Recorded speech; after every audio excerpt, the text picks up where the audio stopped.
Hello, everyone. Welcome back to our Tough Talk series from FailWise.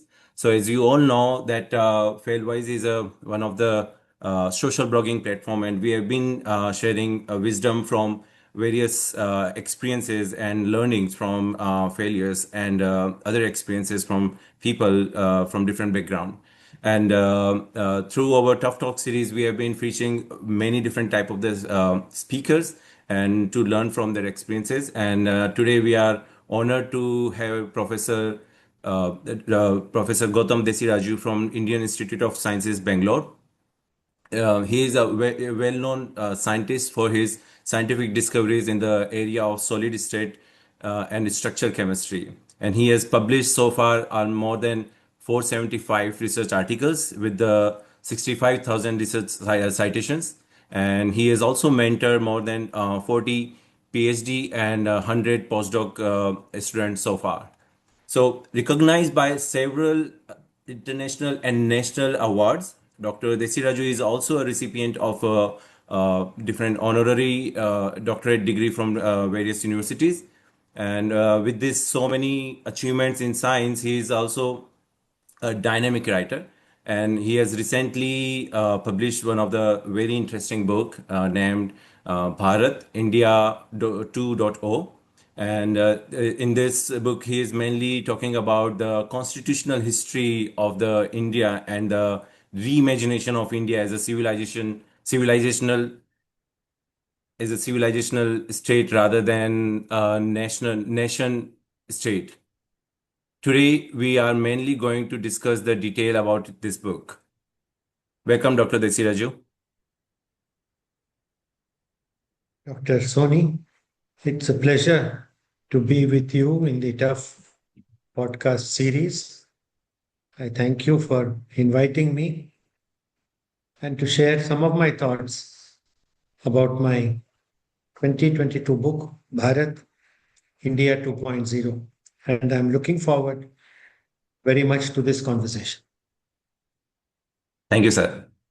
So, before starting, as you are a scientist, I'm also a scientist, and I'm really curious to know that about your scientific journey. And so, before we turn into the book, we just want to know that a very brief about your scientific background, like from where you have started and your different achievements. Very briefly, I did my schooling and college in Mumbai, which was then called Bombay, getting my BSc in chemistry in St. Xavier's College, Bombay. I went to the University of Illinois at Urbana-Champaign in 1972 and took my PhD in chemistry from there in 1976. From 1976 to 1978, I worked in the research laboratories of Eastman Kodak Company in Rochester, New York, at which point in time I decided to return to India. I spent a year as a postdoc in the Indian Institute of Science, the very place where I am an emeritus professor now. Before moving to the University of Hyderabad, which was a newly formed university in 1979, and I spent all of 30 years in the University of Hyderabad. And I suppose my major research accomplishments were done from that place. In 2009, I was invited by the Indian Institute of Science to join the solid state and structural chemistry unit, the very department where I was a postdoc 30 years earlier. And I've been there ever since. And in 2018, I formally retired. Then a 5-year stint as honorary professor. And now I am an emeritus professor with access to a small lab and office and ability to interact with students and postdoctorals. Very recently, I've been awarded a major grant by the Ministry of Education to write two textbooks for 11th and 12th class and for the first year undergraduates on Indian knowledge systems or IKS. So this has been one of my interests recently, and this is a major project which I will be engaged in over the next 2 years. So as far as the academic journey, this is what I can say very briefly, but what can I really say? You have mentioned about 40 PhD students, 100 postdocs. All these people are distinct individuals. Each one of them came with their very good points. And I was happy to work with them. And also the innumerable things that I have gained by listening and talking to my international peer group. I suppose I have visited almost, I don't know, maybe 30, 40 countries in the last so many years. And each place has been a new experience, new friends. And so at the end of the story, it's very difficult to say, whether this was important or that was important. I guess the whole thing is important. I have written an important review in Angevente Chemie in 2007 called the Holistic Crystal. So it's not the crystal alone that is holistic, but life itself. In so many different experiences where digital becomes analog. And so it's a sum total of one's experience. And I'm very happy and grateful that I've been allowed to do science and to do search for research problems that I wanted to, free of interference of various types. I was never handsomely funded or anything like that from the government, but the funding was always adequate. And I think, especially in this era, one has to make do with what one has got instead of trying to ask for what one cannot get. So it's a balance. It's really a balance. And I think life itself is a balance. That's what I found. And you asked about the professional part, the chemistry part. Crystal engineering is a well known subject. And at my 60th birthday celebration 13 years ago, one of the participants, Dr. Shivaram, former director of NCL Pune, he was there and he very kindly said that it was given to very few of us to take something from an idea to a textbook in 30 years. And well, that's what I seem to have done. The textbook in actually is selling quite well, I should say so, even 15 years after it was written. And so it's been a good experience, Vijay. And since the topic of your theme, TUF, itself talks about, various stages that people come across, dead Yes. ends maybe, and this and that, and how do they surmount, and what sort of mental attitude you need. Yes. I faced lots of problems in my career. I don't care to recount all that here. But Mhm. every time it seemed to me that somewhere, wherever I seemed to have a problem of some kind, some road, new road seemed to be opening up. The question of recognizing that road. There are roads like that for every one of us. It's for us to instinctively be aware of the fact that you need to change. Totally agree, sir. Totally agree. And very beautiful. Very beautiful. Really like it. So the next question is like, so what motivated you to be a writer, especially in this totally different zone, like in totally different like it's all about the Constitution of India and the previous history of India. So what motivated you about this for this? It's not unconnected with my scientific career. That's the first thing I I need see. to say. Uh, See, by the early 1990s, I was promoted to a professor position in Hyderabad. And at that stage, certain day to day worries of being a faculty member sort of come down. And I began to look around myself. And I had already experienced about 15 years of the academic system in India. And I started pointing out deficiencies in our system. Initially, in the fortnightly periodical called Current Science, which is published from Bangalore. It's quite a well known periodical in India. So I started writing small pieces there, which the editors were kind enough to publish. And the 1990s, for those of us who have lived in India during that period, was a period of considerable political uncertainty because the monolithic regime of the Congress was Yeah. gradually giving way to a coalition era. It was also the decade of the demolition of the Babri Mosque. Yeah. And towards the end of that decade, we had an NDA ministry with Atal Bihari Vajpayee.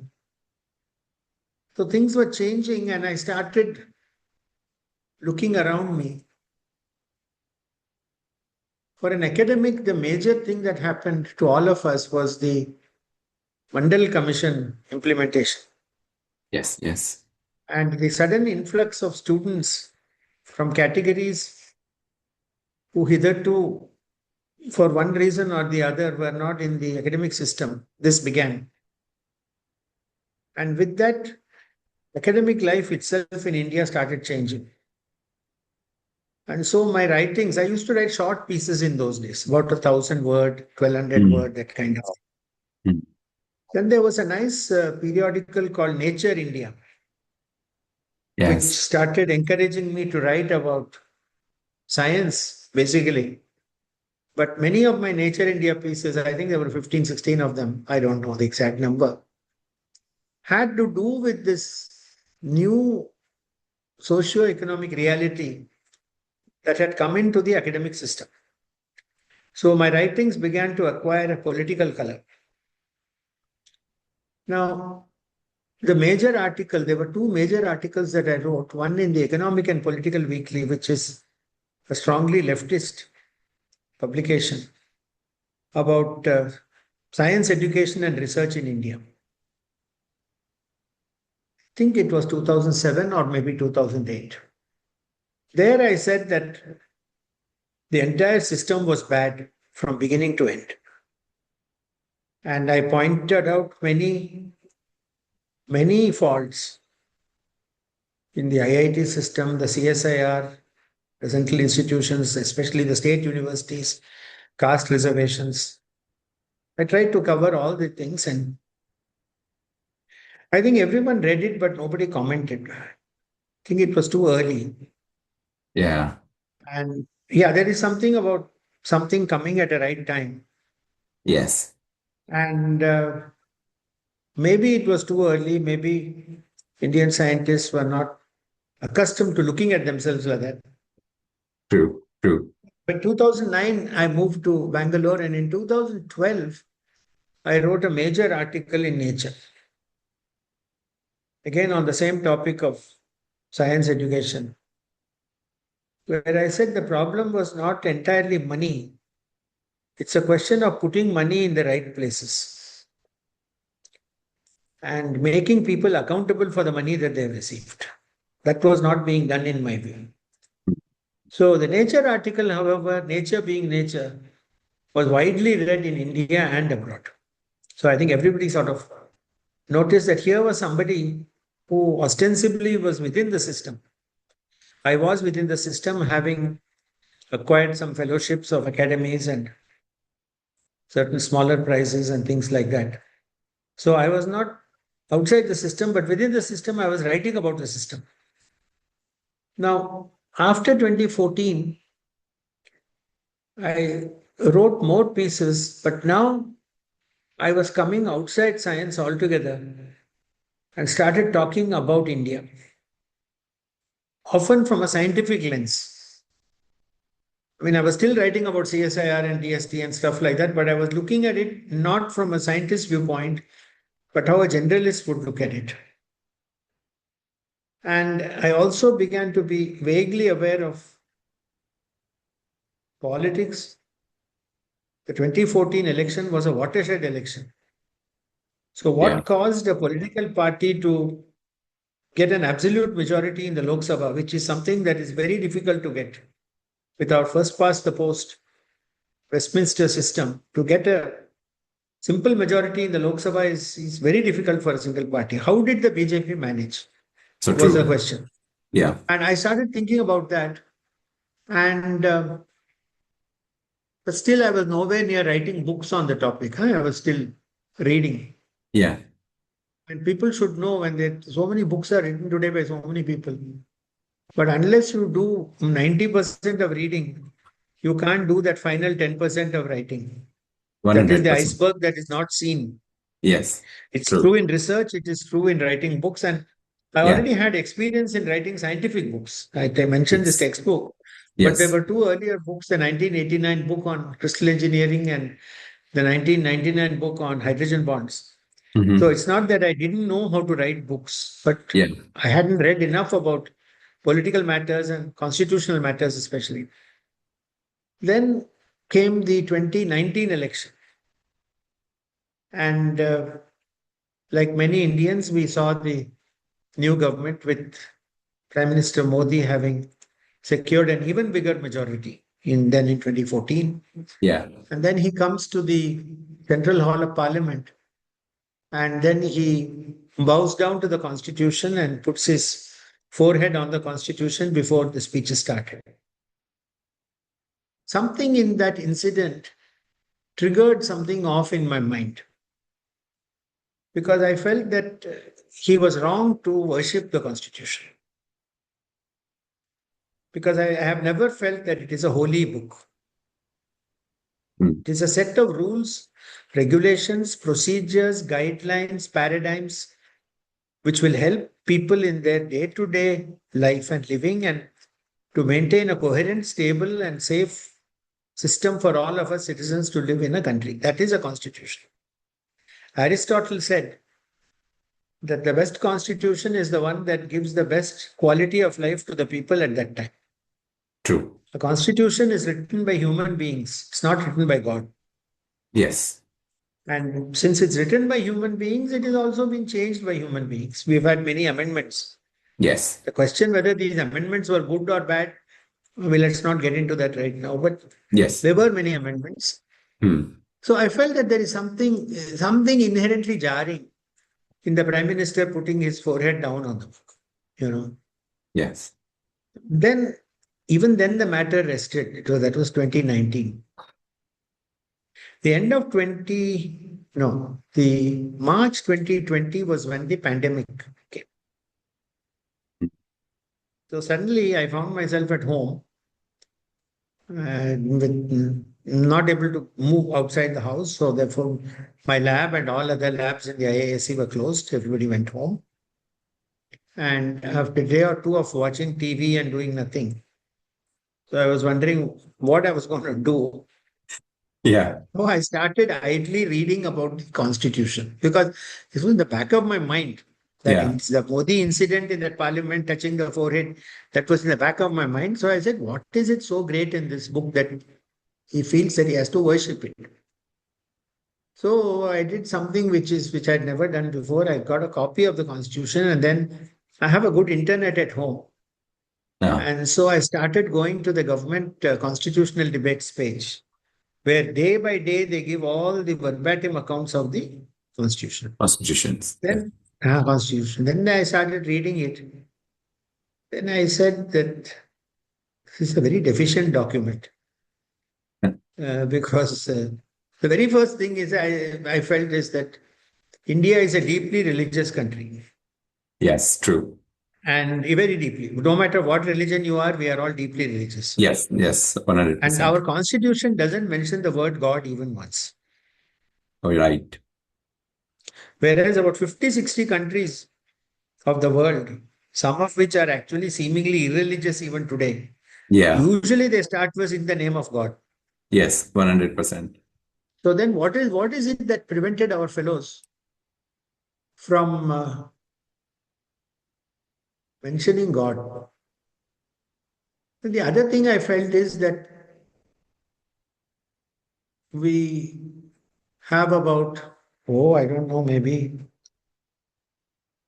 78 or 80% Hindus in our country, about 14, Yes. 15% Yes. Muslims, Yes. Yes. Yes. Christians, Sikhs, everything. About if you add, you will get 97, 98%. Yes. Then there's True. one religion, Buddhism, where there's 1%. It is mentioned all over the place. Yes. From the national symbol to the chakra in the middle of the flag, the glorification of Emperor Ashoka. There Yes. is so much of Buddhism in our constitution. So then I said, why have they done this? This was, see, scientists, all scientists, as you know, like to ask questions. We often don't know the answers, but we love True. asking questions. So I Yes. said, why Yes. this obsession with Buddhism all over the constitution? I felt it's wrong. Right. So I started reading. I do feel it's wrong. I don't think Yes. it Yeah. represents, Agree. Buddhism doesn't represent most of us. No, I agree. Most of us, I mean, Yes. Ashoka could have Yes. done many things, Yes. and most of the things, he was a Buddhist when he killed all those people in Kalinga. I mean, a simple Yeah. cursory reading of his life itself will tell you that. So Yeah. it Yeah. had Yeah. nothing to do with violent Hindus and passive Buddhists. It nothing to do with any of that stuff. So then I started asking more and more questions, and then I started reading these debates. And about 6 months of intensive reading, by the end of 2020, I felt I should write a book on this topic. I felt I knew enough of research methodology. I felt I had read enough. And I felt that, and this got me into the whole business of the British rule in India, starting with the Battle of Villasi in 1758, was it?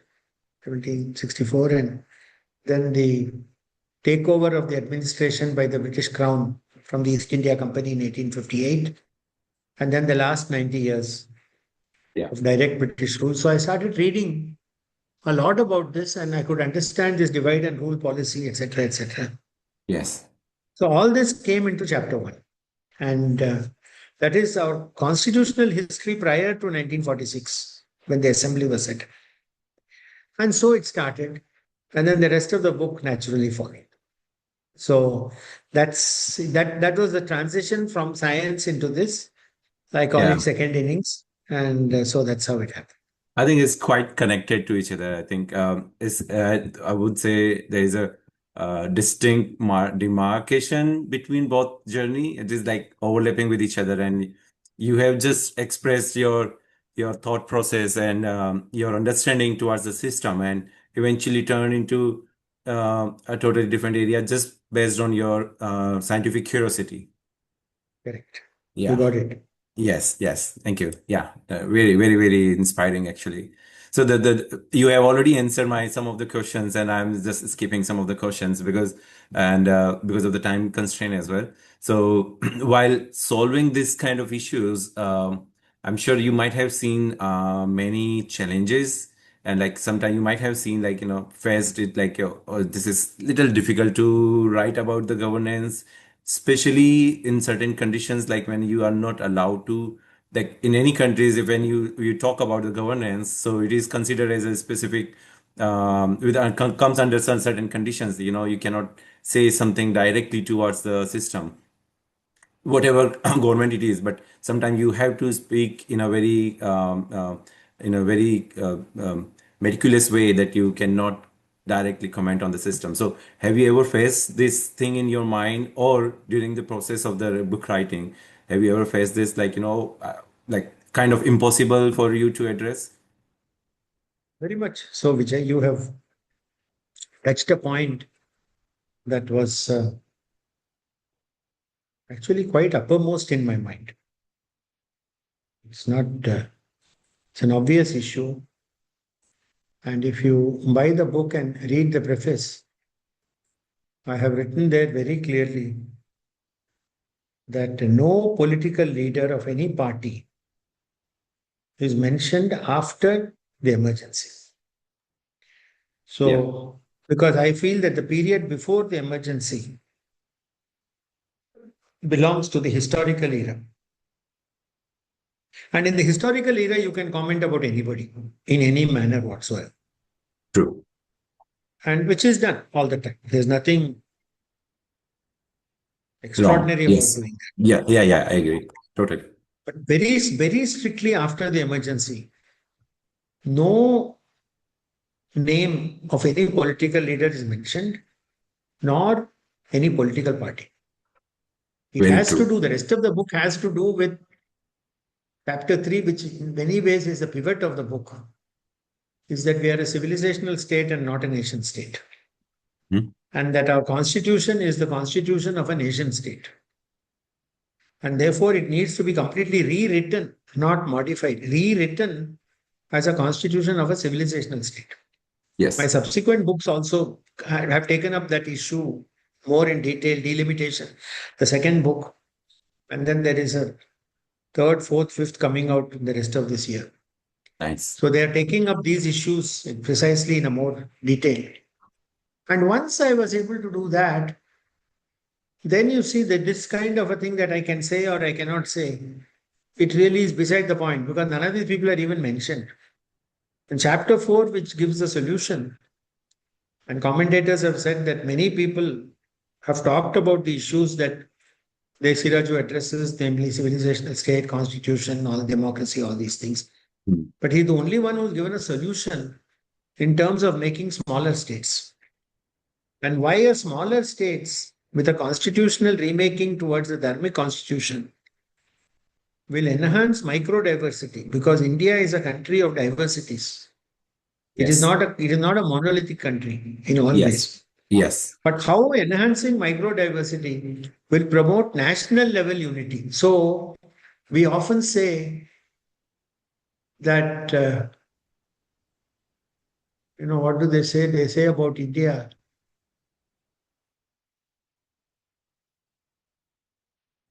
Unity from diversity or something like that. Yes. Unity from diversity. And the person asked, actually, India, as what Desiraju is saying, should be diversity from unity. We are one. Very We are true. Bharatvarsha. We are Yes. Bharatvarsha. Yes. We are the territory that is encompassed by the 51 Shakti Pitas. Yeah. If you want a really accurate definition of Bharatavarsha, I will say, and that is why inhabitants of Bharatavarsha have never coveted territory outside of it. Very true. We view this particular geography as sacred, Yes. Yes. which is why Pakistan is such a, Yeah. what I would say, catastrophe Yeah. for the idea of Bharatavarsha because in a civilizational state, it is the land that is sacred. Yes. And one third of our land, sacred land, was taken away from us in 1947. Yes. So I am a strong believer that the unattended to agendas of partition have to be tackled by our coming generations. Very true. I do not believe that partition was a forever thing. And if you look at today, collapse of the nation state throughout the world with Xi, Modi and Putin getting together in Tianjin, the old idea of nation state is gone. There's nothing sacred about that Radcliffe line. Very true. Yogi Adityanath has already said that we will go up to Sindhu. Yes. He has already said that few Yeah. years Yeah. ago. I And heard people it. have said Yes. our CDS, Chief of Defense Staff, Yes. has said that when will Op Sindoor become Op Sindhu? Yeah. I think many people in India will feel good if we Yes. extend our territorial extent up to the Sindhu itself. Yes. Yes. And so I believe that, and that is what is written in this chapter 4 with the small states, whose theme will be diversity from unity. Unity comes first. Yes. We are always united. Yes. The small states express our micro diversities, that's all. True. And then the fifth and last chapter, of course, says that there's nothing bad about changing a constitution because stable democracies of the world like France and Germany, USA, They've kept changing the constitutions all the time. America went through a severe split in the Civil War, Yeah. and Yeah. yet they were able to come together again. Yes. And the Civil Rights Bill of Lyndon Johnson's 1964 and all that, they have made major changes in their governance True. system. True. True. And so France has already gone through 5 constitutions. The Yes. last one has been the most stable. So, like in science itself, my own subject of crystal engineering, in crystallization, we go through several metastable forms before we land up in the stable form finally. Yeah. Yeah. Nature Yeah. finds that the easiest way. So even in Yes. constitutions, they're all self-healing things. When Yes. the Yes. number of amendments become so many, like we've got 105 amendments, then the question arises, will it not be easier to simply write a new constitution Yeah. and simply call this place Bharat? Stop calling it India. I That's why the totally title agree. of the book also is Bharat India 2.0. People ask me, what is India 1.0? India Yes. 1.0 ended in 2014. This was one of my And question actually. it ended on the 14th of May 2014 was the end of India 1.0. India 2.0 is probably starting just now. I think we have gone through 10 years of this shift. Now, True. especially with this Eurasian alliance coming together, which is a major event in the world itself. Yeah. In fact, I'm greatly thankful to Mr. Trump because Yes. what I thought will take 10, 15 years, he has achieved in 10 weeks. Yeah. This alliance, Eurasian alliance, Alexander Dugin has talked about it this morning. Yeah. This alliance between India, China, and Russia is a Yes. very stable one. And if you go back to Macinder's 1906, the geographical pivot of history, Yeah. Yeah. it's coming to It's, life now finally in a form not intended by Mackinder. Mackinder thought Europe will come into Russia. No. no. Russia, China, and India have come together. And this is a very, very stable because all three are civilizational states. Yes. And another thing about civilizational states as opposed to nation states Hmm. is that the borders are fuzzy. True. Good. So when I say we go up to Sindhu, then what happens? Then there will be some buffer region on the western side of the Sindhu up to Iran, which is another civilizational state. Yes. Yes. Iran is a very ancient civilizational state, Yeah. Yeah. Yeah. Persia. Yeah. So we're going to have a number of these civilizational states with fuzzy borders. Yes. So you may have things masquerading as countries, Yes. but they will come more or less directly or indirectly under the influence of these big powers. True. And in the supply chains book, which we are writing now, it is all about four empires: USA, China, India, Russia. And how these four are going to keep dancing together. We're already seeing the dance. Supply chains will Yes. come out on Diwali. It's being released on Diwali Day this year. Okay. So Okay. that's a book to look out for. So I think again I've covered some of the questions which you have Oh yes. posed. Oh, very true. Very true. Very true. And I'm very much like moved because it has been in my mind also. Like I'm also like a great fan of our culture, and I've been reading this a lot, and I have like studied our Vedas and Upanishad, and whenever I was reading this, and I have seen the current even not only science, even technologies and other part of the world is more or less similar to like our ancient culture, and we have been ignoring our culture for a really long time. Like before British time and after British time is was totally different, and before British time was real Bharat, and we have literally lost it completely. Like a lot of things which was not even part of our system was like unnecessarily instilled by British people, and it was not even like just like many cultural part also was instilled by British people, and so is the Constitution of India. And as you said, like the Buddhism is part of the system of the constitution is, I think, mainly because I think Dr. Bhimrao Ambedkar was one of the believer of the, and he was frustrated from Hinduism. Like I'm just learning from my readings. I think eventually he joined, he converted into Buddhist after all, like because of the all frustration from Hinduism and the differentiation from the among the caste and all. If I'm not wrong, it's mainly because of that. I think it's coming into the picture, right? We may need to read more about this topic Yeah. Because Ambedkar has actually said that in his see, Ambedkar finally was not the father of the constitution. Oh, He yes. was only the chairman of the drafting committee. I agree. I All agree. the important resolutions were moved by Nehru and Patel. Yes. Yes. And Rajendra Prasad gave a firm fatherly control as chairman of the committee. Committee. Recently, Prime Minister Modi in the Independence Day address Yes. uh, from Red Fort, he specifically mentioned Rajendra Prasad, Sarvepalli Radhakrishnan, and Yes. Bhimrao Ambedkar as three people who contributed a lot. Yes.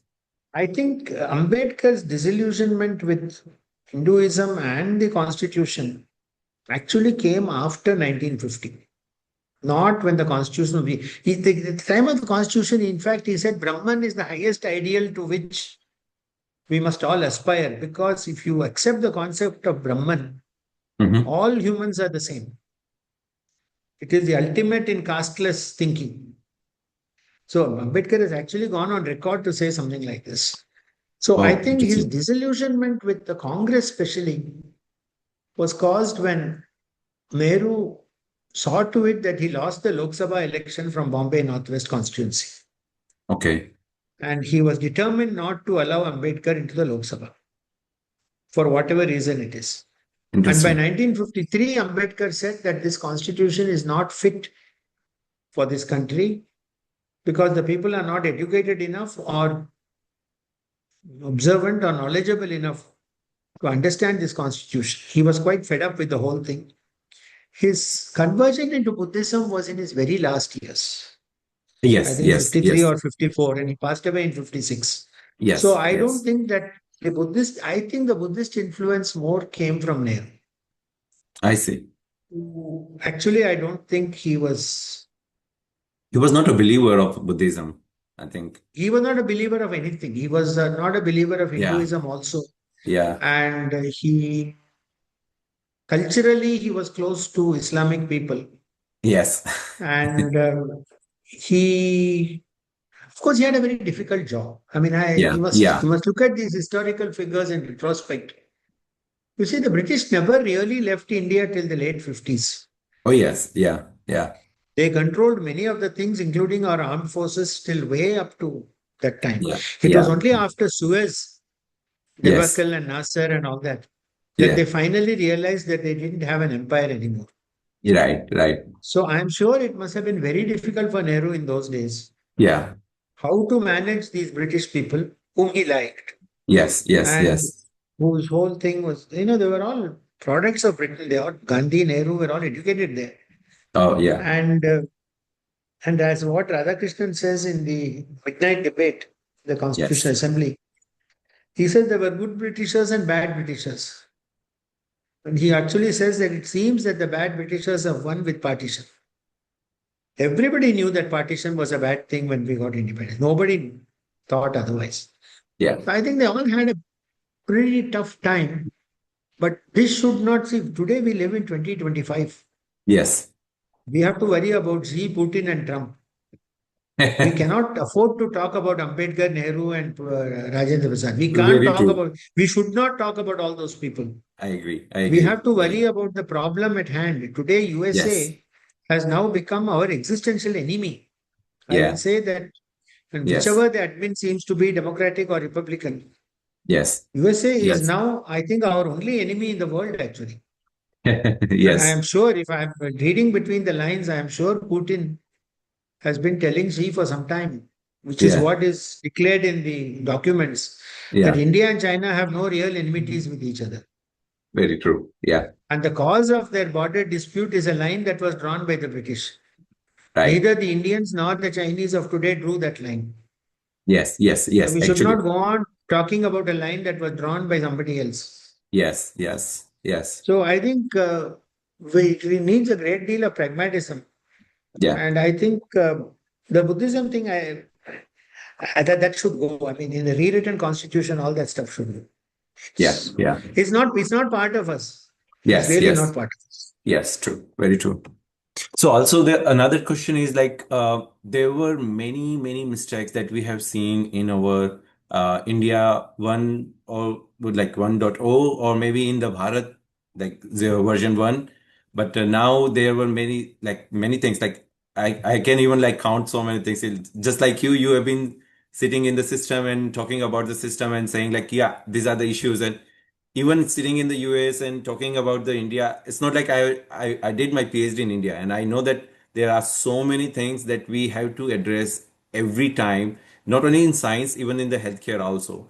So like in your book, India, Bharat 2.0, Bharat I India think 2.0. Bharat India 2.0, I mean like in the new version that what you envision that these are the failures and these are the mistakes that we should not repeat ever after. Like maybe if you can count like one or two or just like maybe enlist a few of them if you have something. To not make mistakes for the future, Yeah. we must improve our education system. We must improve our economy so that we go to 7 to 8 trillion by 2030, at which stage nobody will be able to touch us. And we must improve militarily. Now, both the economic part and the military part we are doing already quite good. The education is hopeless. We have done nothing. Very And I true. think it is the reservations that have simply brought everything down. We are not Yes, able to yes. handle because no political party can go away from reservations now. Yeah, yeah. And as long as we have reservations, there is no hope for education, science, technology, nothing. Very That true. we have mentioned clearly in the supply chains book and other books that are coming. I see. And of course, people are willing to talk about Hmm. education now. Yeah, It is yeah. not a forbidden topic. No, yeah. And lots of people are saying that the reservations should be done in an imaginative way, Yeah. maybe more at the lower levels. And Yes. by the time you come to PhD level, there should be no reservations at all. It's like even There's no any higher question about degree. it. Yeah. No, there's no question about it. Yeah. If it's going to mean that new political parties will form, which campaign on a plank of lesser reservations, Yeah. those parties may also get votes. Yeah. So Yeah. the Yeah. present binary of Congress BJP also I feel will change. Now, with Eventually, regards yes. to NRIs, I can understand some of your anguish, at Yeah. least in the first generation NRIs who have lived in India or who have parents in India, that kind of thing. But your fundamental problem, if I could say so, Yeah. that Bharat being a civilizational state, which is so dependent on geography, relating to Bharat from some territory which is not part of the sacred territory, it will always be a second-hand experience. Right. Right. Right. Forget the fact that with social media and other things, you'll be up to date in the news. That's different. You'll be up Yes. to date in the news. But you would never be able to relate to Bharat Yeah. as somebody who is living here. I Because agree. this bhumi is sacred land. Yes. And gradually, America being America, I've written that in the Bharat book. Why is America different from other countries where people emigrate? In America, the generations forget the old country very quickly. Yeah. And this doesn't happen in other countries. True. It doesn't even happen in the UK, Yeah. but it happens in America. So, why does it America. happen in America? I think is one of the questions I have asked in the Bharat book. That Okay. one of the earliest things that is forgotten is the language. Right. Very So, true. the language goes off in at least one or two generations, it will go completely. So, Yes. once you lose the language and you lose the touch with the soil, Yes. then each generation of NRS that comes, there's just some implants from India briefly. So, as a group or individually, you may be able to help economically, Hmm. like start, big influx of capital back into India. That's what the Chinese have done. Yes. And starting factories, companies, shops, and things like that, that kind of thing can be done. I don't see that it is. And the other thing which I mentioned, not in Bharat, but in the subsequent books which are coming, is that soft power can only come if you have got hard power. Wow. We made that mistake. We thought by just telling Ravi Shankar, Kolhapuri chappals, Attar, Indian food, Yeah. Nobody is going to listen to all that. Yeah. But Yeah. tomorrow, if you can make a blender or a mixer or a washing machine Yeah. that is better than a German model Yeah. and sell it in Europe, that is hard power which they will respect. Right. Right. Very true. Yes. You cannot do it with agarbatti and all that, Swamiji's. You cannot do it like that. That I doesn't agree. work. Yeah. It Yes. doesn't Yeah. work. So the more you look at it, that angle, that cultural angle can come later. It's rather unimportant Yes. in my view. So I would say economy, military technology, education.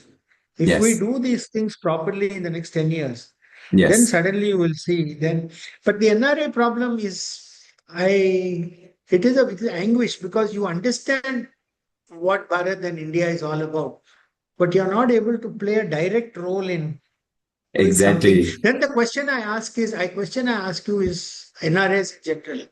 Yeah. Why are you all still so fond of India?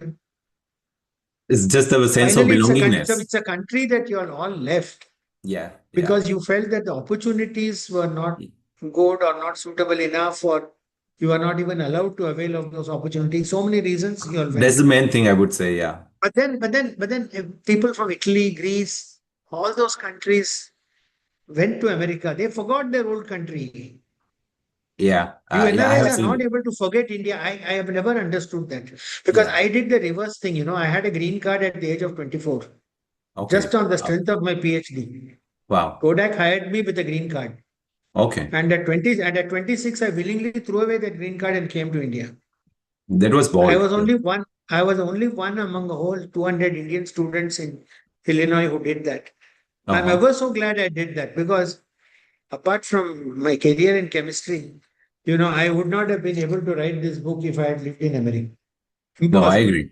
Yeah. Yeah. Impossible.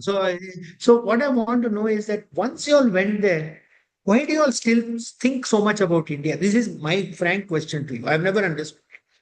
No, I personally believe it's a sense of belongingness that we always have, and because we grew up there, so we have seen those issues all the time. Like this is not right, this is not right, and especially in the education and healthcare. Personally, I would say, like even now, our relatives, our parents, other family members are there, and they are still having those issues, and those sense of belongingness connected with our relatives, connected with our family, connected with our people, and we have been like still in like thinking the same thing, like how we can solve these issues. Yes, you are right that we still feel the lack of But you all went away because of these issues to a country that ostensibly didn't have those issues. yes, yes. Then why do you not feel, since if that was so important to you, the sense of belonging to the US, is it there or not there? Not to that extent, frankly saying. It's So still why then we then still then then still Vijay, Indian. Yes, something is very powerful yes, about the yes, civilizational nature of Bharat. yes, very That true, I no agree. matter where you are in the world, it will draw you like a magnet. We always go for Indian food, Indian people, Indian culture event, anything that happens around, we will But literally the go most there. important thing you all are not able to do, you are not Yes. able to breathe Indian hava. Yeah, yeah, yeah. And not only You that, know, the cultural Hawaii one. Though we are literally missing that cultural Hawaii hava one. is hava is hava. Yeah, I yeah, mean, yeah. all the nonsense in India, all of us grin and laugh and smile. Yes, yes, yes. The Either way, adjust yes. karo bhai, adjust Yeah, karo bhai, kuch to yeah. kuch ho jayega. That Uh, kind of thing. that hope, Uh, I think it gives you a hope actually. I Yeah, don't know. Since I studied there and I threw a green card and I came back and lived happily, very happily in India ever since. And I have so many relations who live in the US citizens, all this. quite obvious. I've Yeah, never understood this properly. That's why I'm asking you. Normally, yeah. you will be the one to ask the questions. Today, I'm asking you a question that has bugged me for a long time. No, there's a very valid question actually, and I don't have a definitive answer to this particular question, but there is something that I would simply say, like there is something that in a simple word, that sense of belongingness that still bother me a lot, like because I have faced many issues, like I'm coming from a very small town from Rajasthan, and I always seen like like not only reservation, yes, certainly reservation. I applied for the like medical examination, didn't get through. I applied for IISc. I came to IISc for KVPY. okay, and even for other programs. And mostly it was like, always having this frustration and something in my mind. And not only it's not only me, like my other friends also, like they also say like, अरे ये हो जाता तो ज़्यादा अच्छा होता. And they always wanted to change this. They think like, they say like, how can we change this? Can we get the access to the resources? We even wanted to come in, but there are age restrictions. There are limit that you cannot come. That there are other stuff that the funding issues. Now there's another issue, like you have to raise fund for like doing great science, especially let's say in AI and ML. If you really want to do something, and government is like funding is like really less, and you literally need a lot of resources to develop those kind of the technologies. Miles to go. And look, anyway, as you know, I have to go now. Yeah. And it's been wonderful talking with you. I have one quick question, And like last few questions, like instead of like directly jumping here and there, but I would simply want to ask you like, what is your message for Indian youth, not only in India but like around the world? Like, what do you think, like, Indian youth and other people can do something work for very India? hard. Work very hard. Work so hard that you work for two people. That's the only way out. That's the only way out. Yeah, yeah. And any message for the like the same question, like what do you think, like how we can contribute to India, like sitting across Put across in the money. border? Put in, but that's the one thing you have which we don't have. Put in money to start, you know, industries, Entrepreneurs, foundations, businesses. Yeah, schools, especially if you can start in Rajasthan, yeah, a yeah, set of schools for to teach properly in Hindi medium. yeah, yeah. They say English education is good, Hindi education is bad. I don't believe so. Yeah, Start a yeah, wonderful Hindi medium school which will give very high class education in Hindi. yeah, yeah, Things yeah. like that you all can do. Yeah, I'm also You from must do what Hindi medium actually. So you I know. See still that, believe but this. now you see that Macaulay, the ghost of Macaulay, Yeah, should be removed from this country. So anything you all can do to remove yes, the ghost of Macaulay from this country. If you very really true. love Bharat, that's what Yes. you'll be doing. But look, I must go now because Okay, my sir. next Thank podcast you. is starting very Thank you. soon.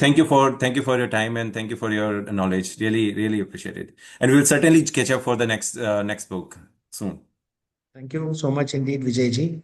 Thank you, sir. And you have a very nice day. You too. Thank you. Good night. Bye.